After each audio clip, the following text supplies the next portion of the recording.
ఈరోజు నేను అమలాపురానికి 10 కిలోమీటర్స్ డిస్టెన్స్లో ఉన్న చెయ్యేరు గున్నేపల్లికి వచ్చాను. శ్రీ సత్తమ్మ తల్లి అమ్మవారి టెంపుల్కి. ఇక్కడ మా చెల్లి వాళ్ళు మొక్కు చెల్లించుకోవడానికి అయితే వచ్చారు. నేను కూడా వచ్చాను అనమాట. అయితే ఇక్కడ అమ్మవారికి మేకని సమర్పించి అక్కడ వంట చేసిన తర్వాత ఆ వంట చేసినవన్నీ కూడా అమ్మవారికి అయితే నైవేద్యం పెట్టాలంట.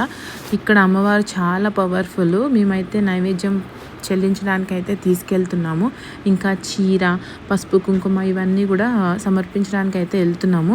ఇక్కడ అమ్మవారి టెంపుల్ చాలా చిన్నదే, కాకపోతే అమ్మవారు చాలా పవర్ఫుల్ అంట. ఇక్కడ ఏ మొక్కులు మొక్కుకున్నా కూడా త్వరగా నెరవేరుతాయంట. అందుకని చెప్పి మా చెల్లి ఏదో మొక్కుకుంది. సో ఆమెకి పాజిటివ్ వైబ్ అనిపించి ఇక్కడ మేకపోతునైతే వేశారనమాట.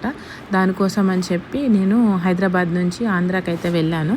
వెళ్ళిన తర్వాత అక్కడ అసలు చాలా బాగుంది. ఎవ్రీ సండే ఆర్ ట్యూస్డే అమ్మవారికి ఇట్లా మొక్కులు అయితే చెల్లిస్తారంట. అమ్మవారికి మేకపోతుని బలివ్వడం అంటే చాలా ఇష్టం అంట. సో అందుకనే ఇక్కడ అమ్మవారికి మేకపోతుని, పైగా కోళ్ళను కూడా ఇట్లాగా బలిచ్చి మొక్కులు తీర్చుకుంటారంట. మేమైతే లోపలికి అయితే వెళ్తున్నాము అమ్మవారికి నైవేద్యం సమర్పించడానికి. అక్కడైతే చాలా రష్ ఉంది. టెంపుల్ చాలా చిన్నది కాబట్టి కొంచెం ఇరుకుగా ఉంది. మా చెల్లి అయితే దేవుడికి పూలు అవన్నీ పెట్టేసిన తర్వాత నైవేద్యం కూడా సమర్పించేసింది.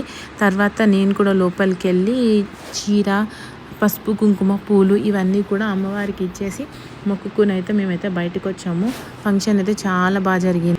పూజకు కావాల్సిన సామాన్లన్నీ కూడా ఇక్కడే దొరుకుతున్నాయి. ఈ టెంపుల్ చుట్టూ చాలా షాప్స్ అయితే ఉన్నాయి. ఇంకా ఫైనల్గా మేము ఫుడ్ అయితే తినేసి స్టార్ట్ అయిపోయాము.